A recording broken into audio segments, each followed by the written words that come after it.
Hey everybody, and welcome to a long-awaited COVID-19 recovery episode, antibody episode? I'm not sure. Of the Board Game Mechanics. I'm Katie, and with me, as always, is... Hey guys, what's going on? It is Jason. And this is an all kinds of special episode. Jason and I are sharing a mic, which we never do. And also, we both had the coronavirus. So we have antibodies coursing through us. If you want us to send you a vial of our spit that you could maybe put in a smoothie or something so that you can have our antibodies, we'd be happy to do so. Yeah, I could lick a game for you and send it your way. I don't mind. We are here for you. That's what we're willing to do. But yeah, Jason and I had COVID-19. We thankfully, praise the Lord, didn't have any really negative side effects or real hard issues with it, but it was pretty terrible, which is why we did not have a podcast last week. Yeah, I had a bad fever and had a worse cough than I have now. So if you hear some coughing, it's going to be hard to edit out today, so bear with us. Again, we're pretty okay, so this is what you should expect. But we are coming back to you with another section of our top 100, getting closer, closing in on the holiday season, so lots of good stuff. Is that all for Witty Banter? Yeah, I got nothing. Or zany banter. We don't do witty banter here. There's nothing witty about this show. All right, let's talk about news.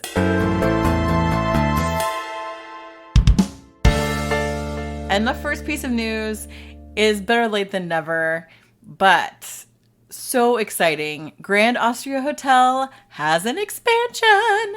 Yeah, that's exciting. Rado played this on his channel, and it looked awesome. You get to do some dancing.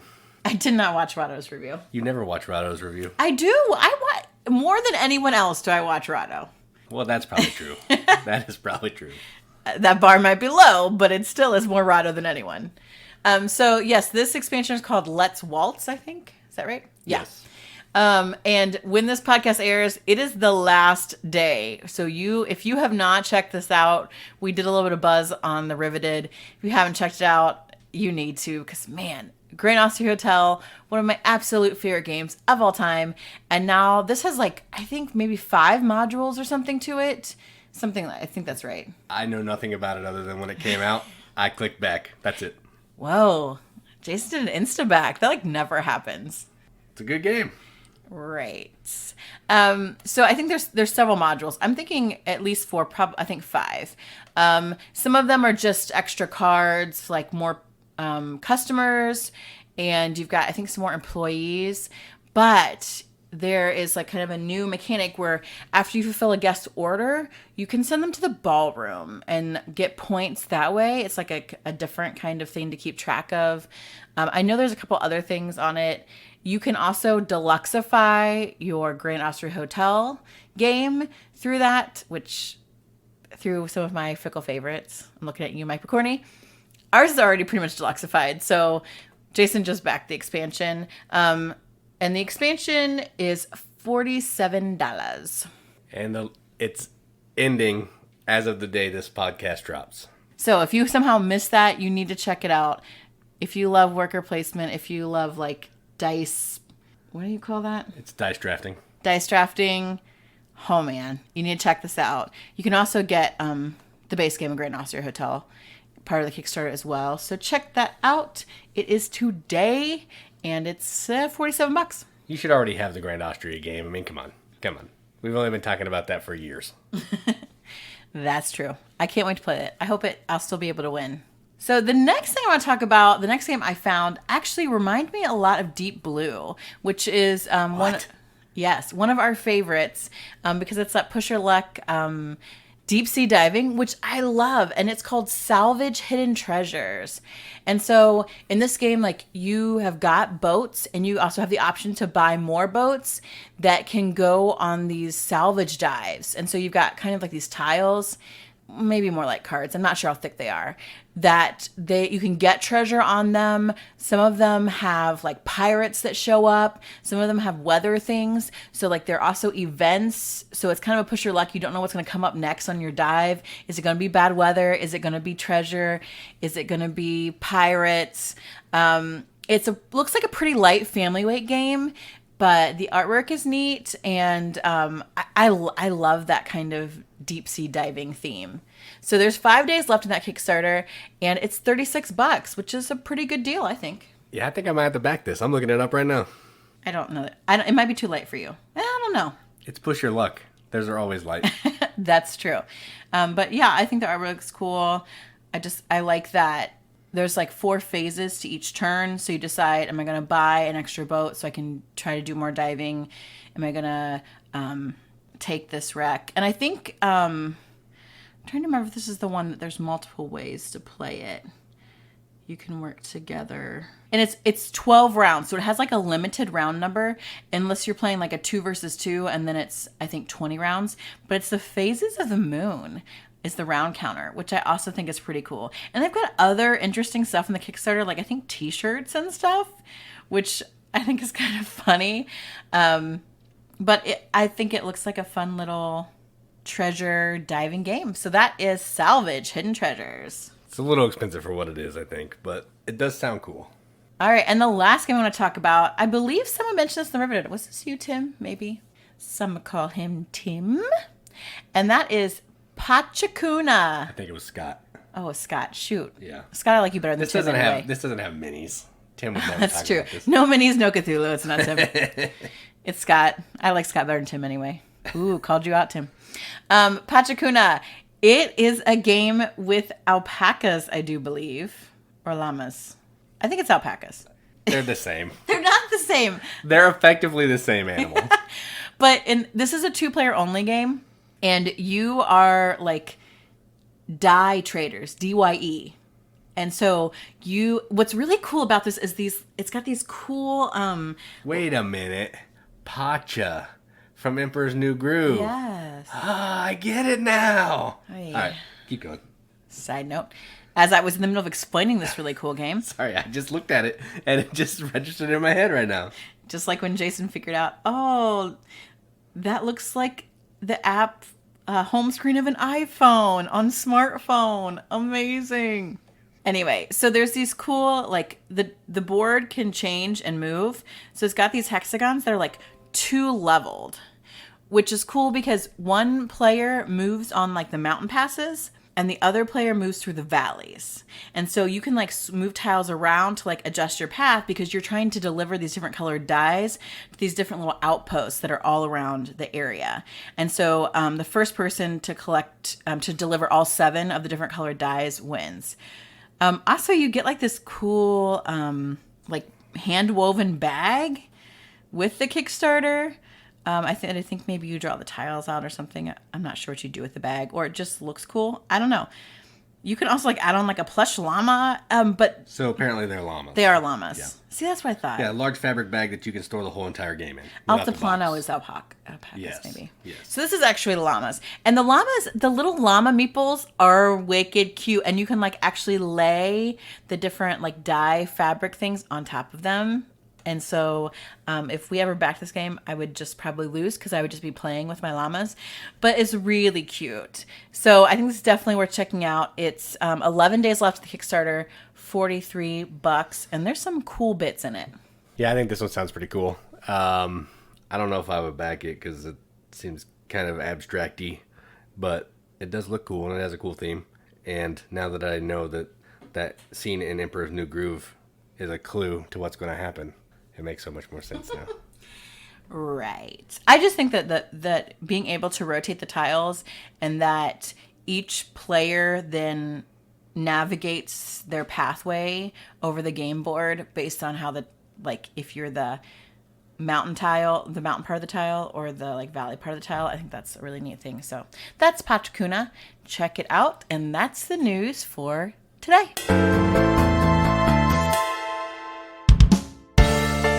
All right, so during the COVID festivities that we had, we actually managed to play a couple games.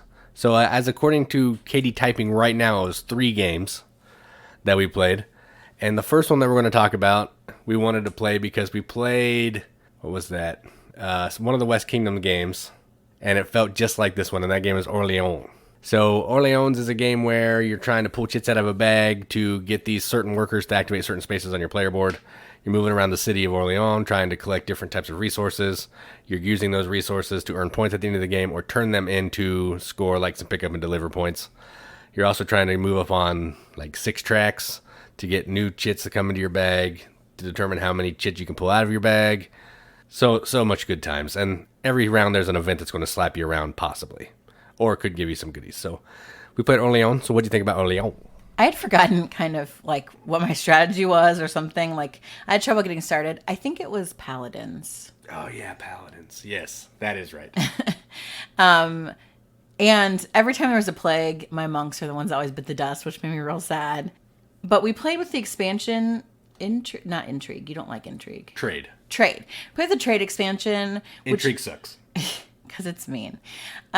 Jason loves Trade because he always likes to move around the map.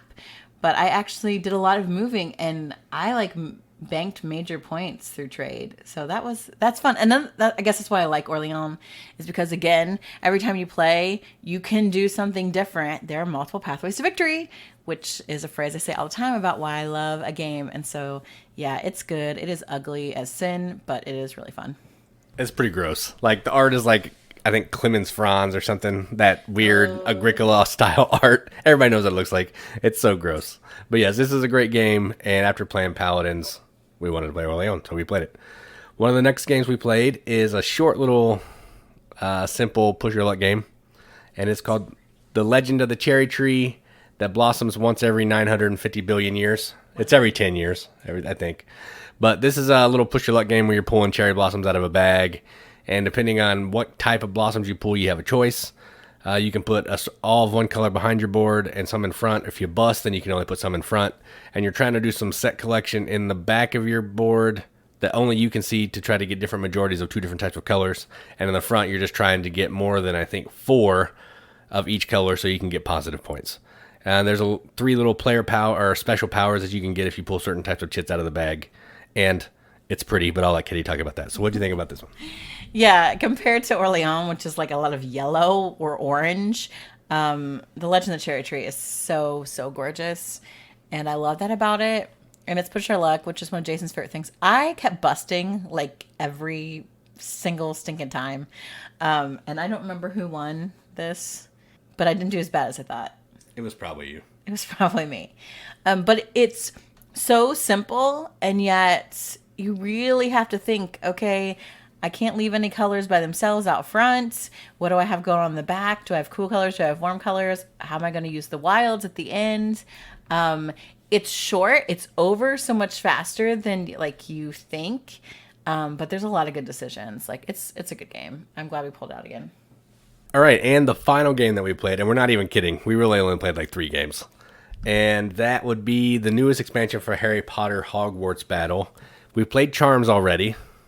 But now we finally got the missing board, and we were able to play the first box of potions. So basically what this adds is it's going to add an extra thing you can do in your turn based on some other stuff that happens. You can go take an ingredient for a potion to try to make this potion card and either activate it immediately and remove it from the game, or collect it and put it in to your discard pile like a normal card that you would buy from the market. It has different baddies, just like every box does. It has different encounters that you have to complete. You can't win unless you complete all the encounters and kill Voldemort, and you die if they take over the locations. So normal rules apply for the game, but the potions piece adds a little bit more stuff to do on your turn, and I dug it. What do you think? Yeah, I keep forgetting that there's extra boxes, so I don't know what those are going to be like. There's another box that has like twice as many potion cards. I know that. But I don't know what the other box has. I felt like it made the game easier. Like, we had no trouble. We were stunned one time. I got stunned one time. Yeah, I was never stunned. And I think this is one of those games that it's somewhat easier to play with less players because you are pulling less dark arts cards. There's less hearts being lost. But really, like, the potions and the charms expansions, I think lend to more player counts because in those, you start getting choices and things happen to the people on either side of you. And you can choose, like, multiple characters or whatever. So if you have 2 people, that limits that. But again, it's, like, super thematic. Like, it really did not disappoint as far as that's concerned. Like, all the different potion ingredients and what the cards did that you could get for potions. I think were really great. I also love having more allies, more stuff. I like seeing the different baddies come out. I like different dark arts cards. So it was a nice like refresher, I think, for the game that we've played a lot. Yeah, one of the things that I like is, I think it might have been in the monster box of monsters too, but some of the bad guys you can actually pay off. So you can like bribe them. So you don't always have to use lightning bolt, which is pretty neat. That's just a side. Doesn't really change the game a lot, but I like it. So yeah, those are 3 games that we played. Hopefully we'll be playing more games this weekend. We'll see. That's on the docket, but we'll see. Yeah, the idea is hopefully that now that we're out of quarantine, we're actually able to see other people and play games. But we are keeping it under 10 people. You know, we got a curfew here in Ohio, so we got to watch ourselves. But yeah, we're hoping to get more games played now that we're actually feeling better.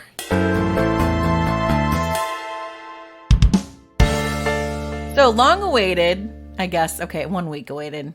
We want to head back to our top 100 games of all time. And this week we are tackling games number 60 through 51. So we are moving towards our top 50. All these games I would totally play right now if you came over and said, hey, let's pull this one out. Because these are all really good games. So Jace, you want to start with your number 60? All right, so I wanted to dub this the best of the worst half of the top 100. Because it's the top 10 of the bottom 50. That's good. That's good numbers. So 60 through 51 is what you're saying. Best of the worst. Shut up. All right. My number 60 is a new game that is officially out, so I don't want to hear anybody's mouth. And it is from Kramer and Kiesling, Game Brewer, and it's called Paris. This is a game where you're trying to control different sections of Paris by putting these keys down, which is basically your player piece. And you're trying to build big landmarks in those areas to help you along the area control journey. There's a little more to it than that, but you're going to these different spaces, you're earning some money, you're using money to buy different buildings, and you're just trying to be more efficient than your opponents. It's a cool rondel. The whole entire thing's a rondel, which is cool. There's a place in the middle where you can go to take some bonus actions, but it doesn't feel that great. But if you like Kramer and Kiesling, you like rondels, you like really interesting themes, check out Paris. So my number 60 is Paris. Yeah, this is a good game. Did we get our full edition now? I don't want to talk about it. Okay, we haven't. I know some of you have it. Fred, I saw you've tried out your fancy looking one. It's really pretty, and there's some really cool decisions to be made. So, yeah, it's a good game. But does it smell like fire? Yes, ours does smell like fire because it's all like wood. Laser cut, which is, that's cool. That's cool. My number 60 is actually, I guess, a little card game. That looks kind of weird, and it is Illimat. I think Jason's talked about this one already. This game, for some reason, really appeals to people that, like, if you're a Midwesterner, like to play euchre, because it's a trick-taking game, sort of. And the box becomes part of the gameplay area. You're using kind of like tarot-sized cards, but you've got like you've got different suits, and you're playing cards in fields. Each field has a different season. Each season has gives you a different ability on what to play and what to do. And you're trying to collect the most kind of point cards. It's black and white, which I love that aesthetic. And I don't know, it's just really fun and a really unique game. So that's my number 60 is Illimat. Yeah, this is a really good game. I want to hate it because it just seems so dumb, but it's so good. It's really fun. And like you play one game of it, you just want to keep playing because it's super fun. And it plays in like, I don't know, 30, 40 minutes. It's super short. It's really good. It does have some color though too. The little tarot cards have color. Yeah, the art, yeah, like blues blue and orange. And red or something. Yeah. All right, so my number 59 is a game from Bruno Catala and Days of Wonder, and it is called Five Tribes. So this is a Mancala style game where you're picking up pieces from one area of the board, and you're dropping one piece, moving around orthogonally till you finally get to an ending space. When you get to the space where you have no pieces to drop, you're going to pick up all the pieces of one color, and you're going to take an action with the piece of that color. You may be able to kill some pieces. You may be able to use some of the pieces to buy a genie, because the ultimate goal is to score a pile of points, and genies give you a lot of points and special powers. It's a really cool game. It has some AP because the board's always changing and you can't really plan out your turn because you may want to go to this spot and then there's 3 people in front of you.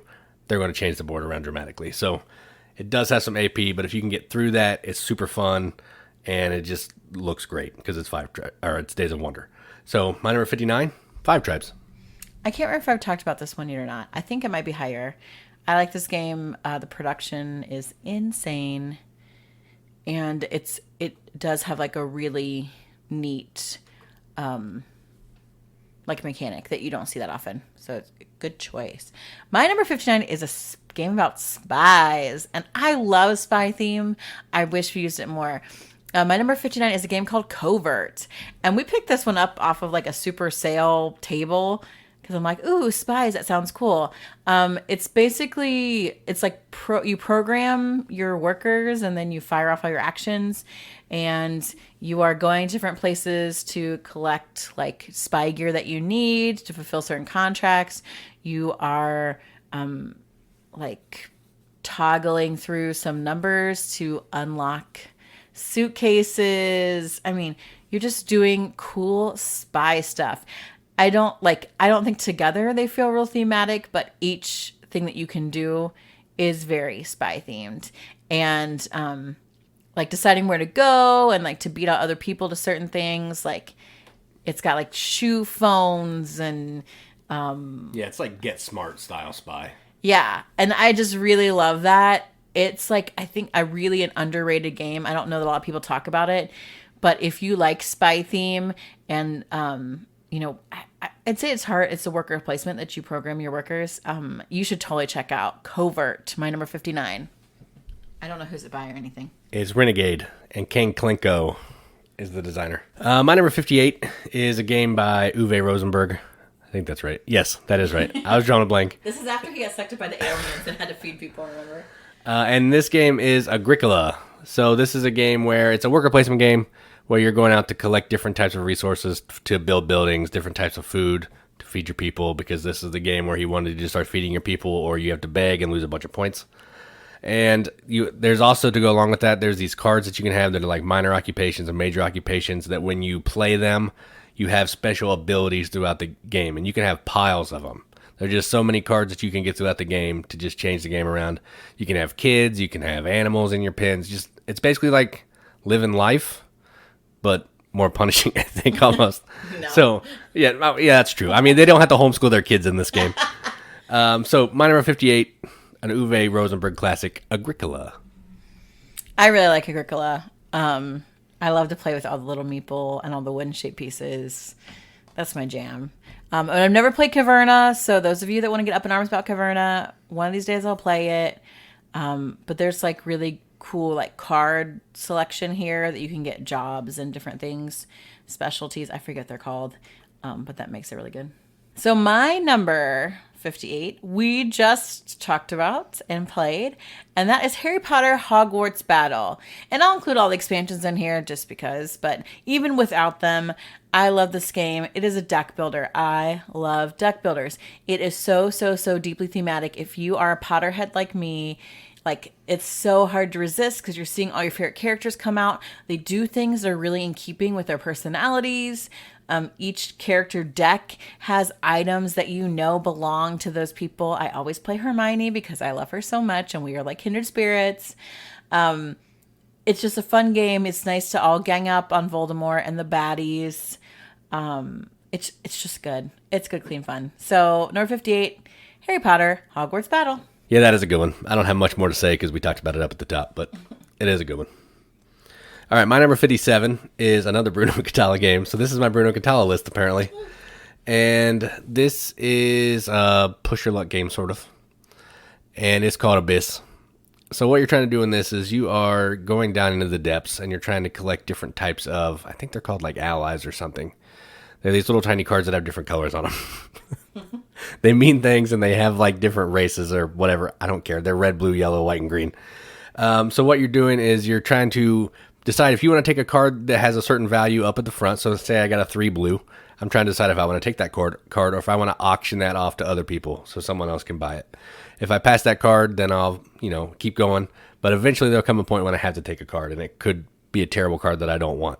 So you're trying to decide, take a card early or push your luck and see what happens.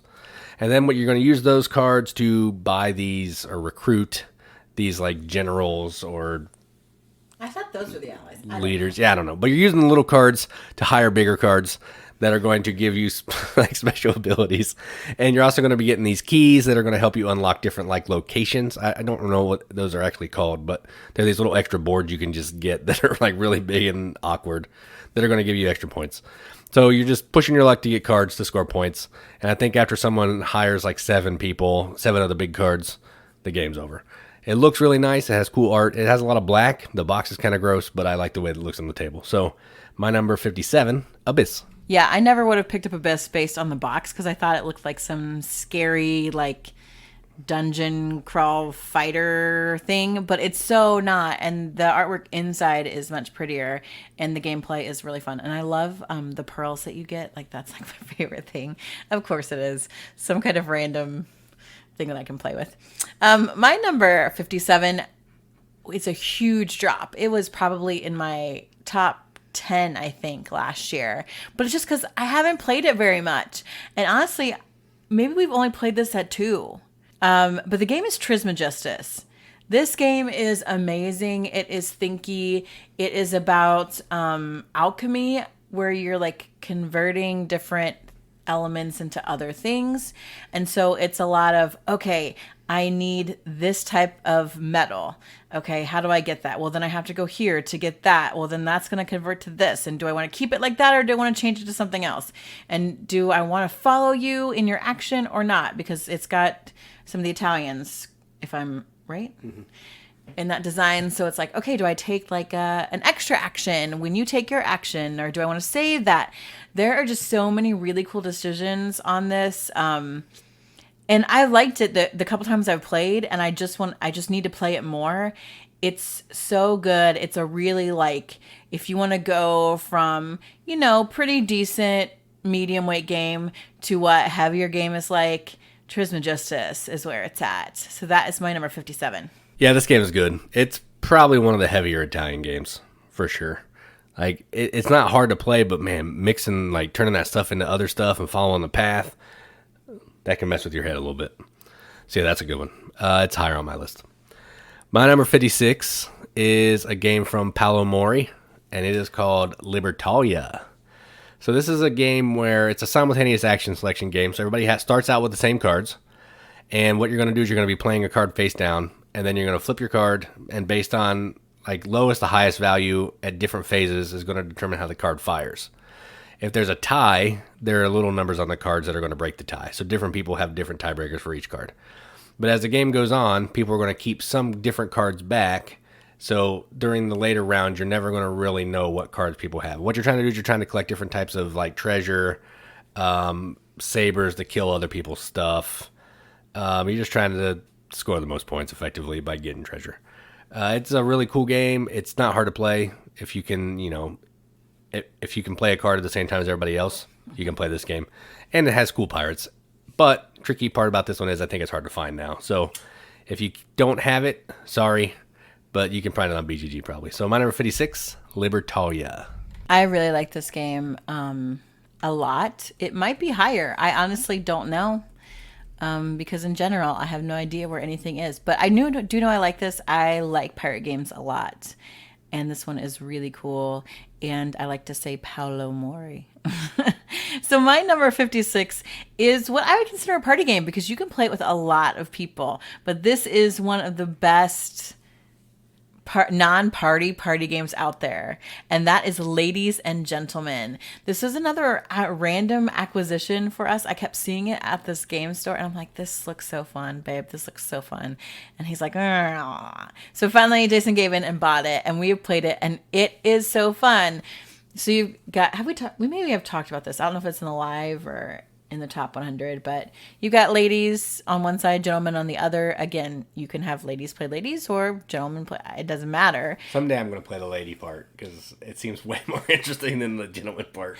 I have only played the lady part, and it is awesome, and I dominate at this game. The ladies are putting together the best outfit to go to a ball, Look, you're trying to get sales. You're kind of trying to outthink your opponents. It's card drafting, and then at the end of your shopping day, you send your items over to the gentleman who has been working the stock market, and he is going to purchase some items or put some on layaway or not purchase them, and so.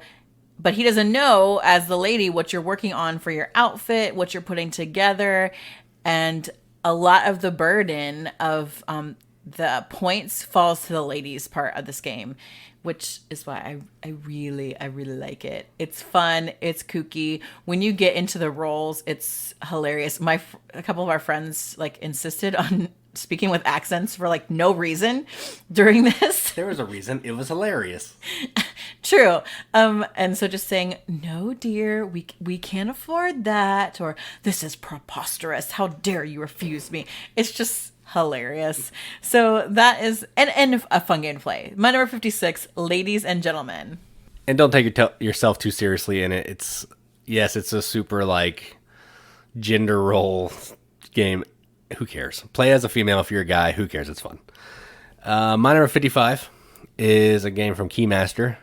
We love Keymaster here. Yes. And this is Parks.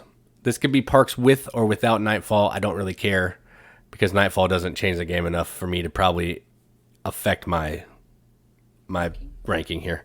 So Parks is a worker movement game where you have a couple hikers and you're moving across this trail to collect different types of water, mountains, visit parks, I guess, to get water, mountain, tree, and sun. And then you're using those resources to go officially visit parks and buy the cards, score points. It's a really easy game to play. It's easy to teach. It's gorgeous to look at. It has nice little bits. Has great production in the box. A nice metal first player marker. Everything about this game is incredible. The production's way more than it needed to be for what this game is, but I think it actually enhances the game a little bit. So, my number 55, Keymaster great, Parks. I love this game. I'm sure it is higher on my list. So we will talk about Parks again. My number 55 is a total push your luck game, and I think the push your luck aspect of this just enhances the theme, and it's called Fool's Gold. This is another like Black Friday, I don't know, $10, $5 deal that we randomly got. If that much. If that, I forget. Does it have a sort of? It has Tool art. Tool, yeah. I know that. I have no idea who the designer is or who makes it. No idea. But I do remember the Tool of the art, so it's pretty cool. In this, you are miners, and you mine over, I don't know, maybe 4 or 5 years. And you have different mine locations. There's hills, there's the mountain, there's the lake, there's the forest, there's the river. I think that's all of them. There might be one more. I don't know. Anyway, you're mining all these different parts. Each of the different parts of the land has differing amounts of gold, but there's also, like you would when you go mining, you're going to find dirt. You might find gems. You might have bad weather. You might find fool's gold. So you go and you mine by going through these decks of cards. And you take the number of miners there by the number of dice you get, because you're going to chuck a whole bunch of dice at the beginning, to see how many cards you turn over as you dig at the sites. It is that push your luck because sometimes you might just get a whole bunch of dirt. The gem piece is like a set collection. It's just like pretty laid back, fun, kind of like card turning and like worker placement with a really great like Gold Rush theme, which I think is what makes it fun. So I really like this game, and I think it's also a pretty under the radar game. So that's my number 55, Fool's Gold. Yeah, this is a good one. Push your luck. That's all you needed to say to have me in it, but yeah, it looks really nice too. It's actually more difficult than some other push your luck games, but I still enjoy it, probably because of that. So my number 54, I was actually trying to look up because I don't really know what this word means. Does that mean like merchant? I think the roots are in that. Yeah, so my number 54 is another Uwe game, and it is called Merkator. Now, that word is way cooler than just saying market or merchant, so Merkator is definitely cooler. But what this game is it's a pick up and deliver game.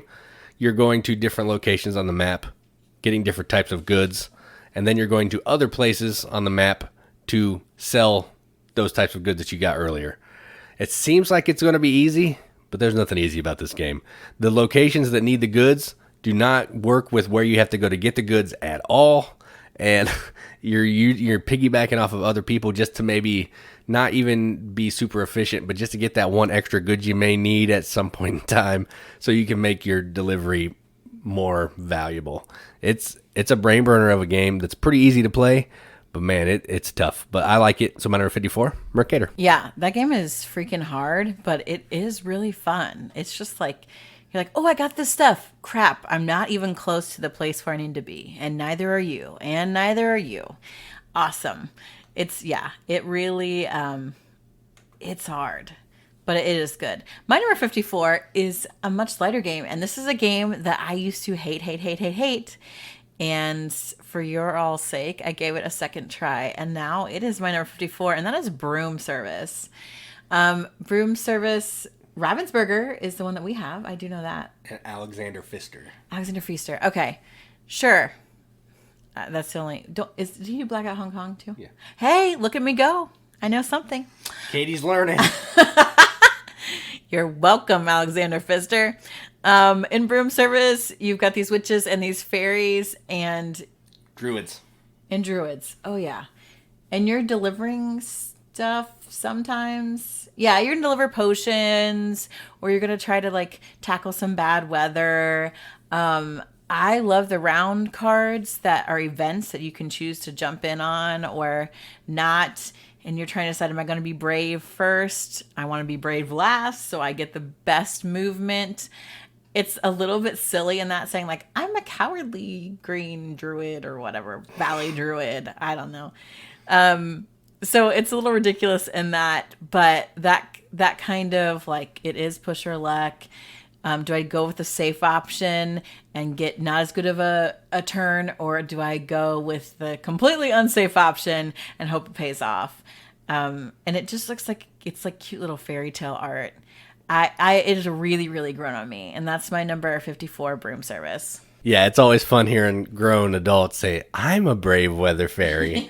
I'm a cowardly weather fairy." It's ridiculous, but it's a really good game. My number 53 is a Stonemaier game, and I'm not going to talk about this one a ton because it's super hot, and it's called Wingspan. Well, it was hot as in like a year ago, so it's probably nobody knows what it is now. But so this is a game where you're building an engine on your player board with different types of birds and different habitats, and you're trying to, the more birds you have in your habitat, the more powerful that every action is going to take in that habitat. I think there's forest, plains, and water, or grasslands and water, something like that. And certain birds can only live in certain places. And the more birds you have out, the stronger your action is going to be. Some of the birds will have special abilities that when you take that action, if they're brown, then they're going to activate as well in that place. But the weird thing about this game is as the rounds go on, you have less workers to do things with, or less cubes to take actions with. And that kind of is irritating because you want to do more of it at the end, but you have less stuff to do. Less cubes to do stuff with, but still a good game. So my number 53, Wingspan. Yeah, I feel like this one's probably higher for me because I really like this game. I love engine builders. It's kind of probably getting hot again because the new expansion, the Oceania expansion's out now, I think, which we don't have yet, but definitely want. So we might talk about Wingspan again later. My number 53 is another push your luck game. I've had several push your lucks on this one. Interesting. Ooh, I see a crossover. But my number 53, I heard about courtesy of Mike Percorny, I do believe, and that is Fire in the Library. And Fire in the Library is a bag drawing game, and you are trying to save as many books as possible from a burning library. And depending on like some of the unique mechanics of this is depending on when your turn is how much you're kind of not resistant to fire, but if you're the first one to rush into a fire, it's pretty dangerous.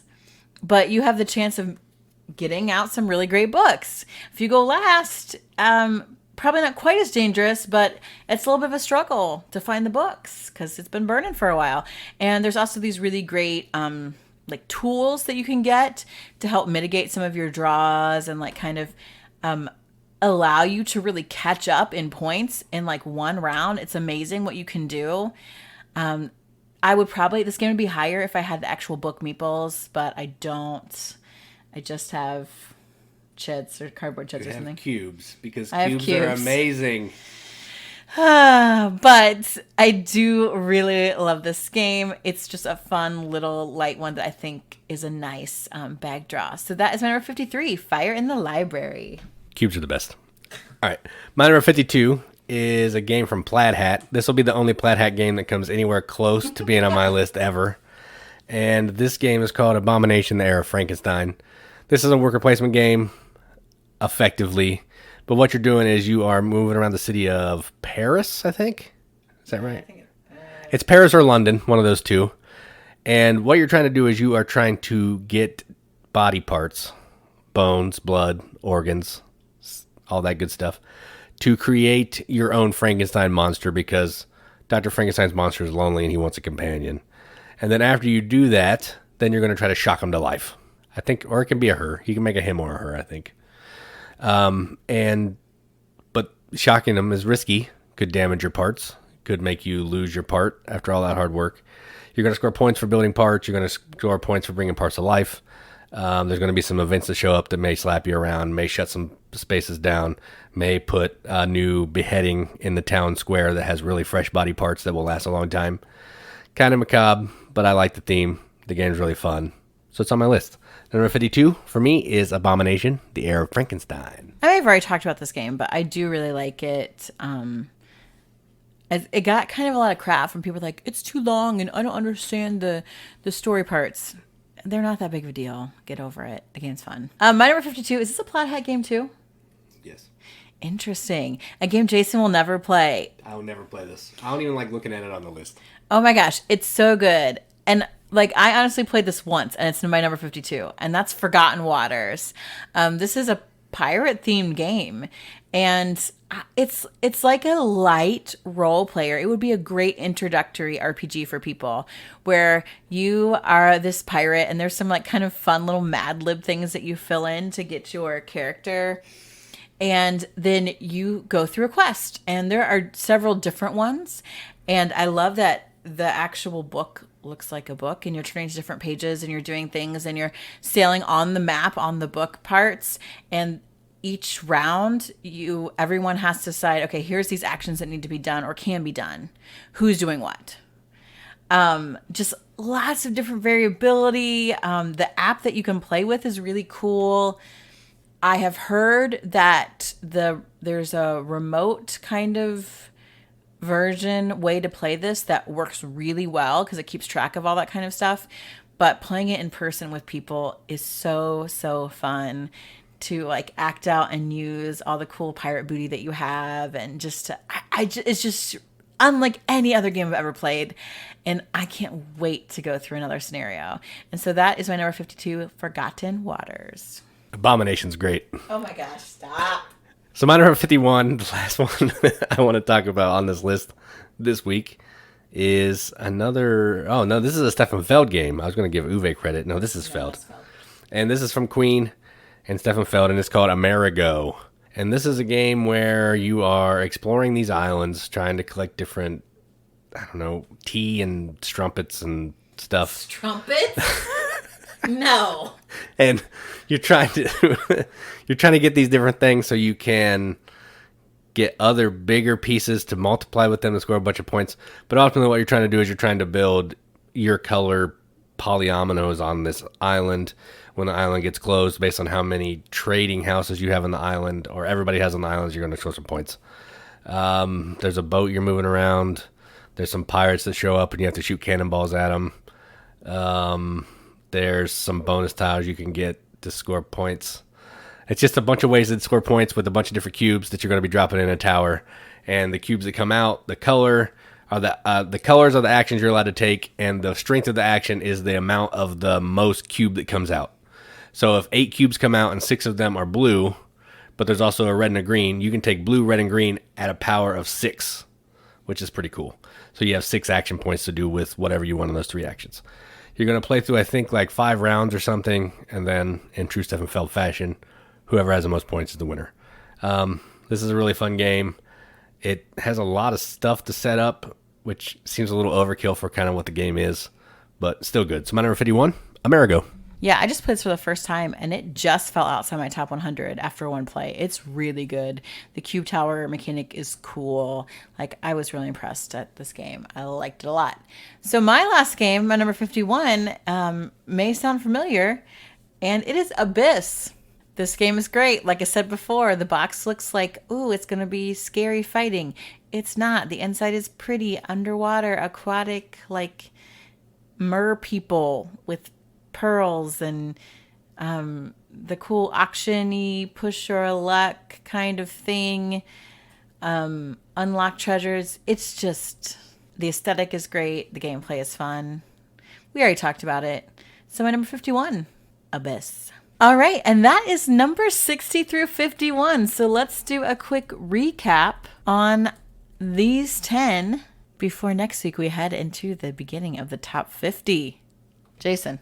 All right, so my number 60 is Paris. My number 59 is Five Tribes. My number 58 is Agricola.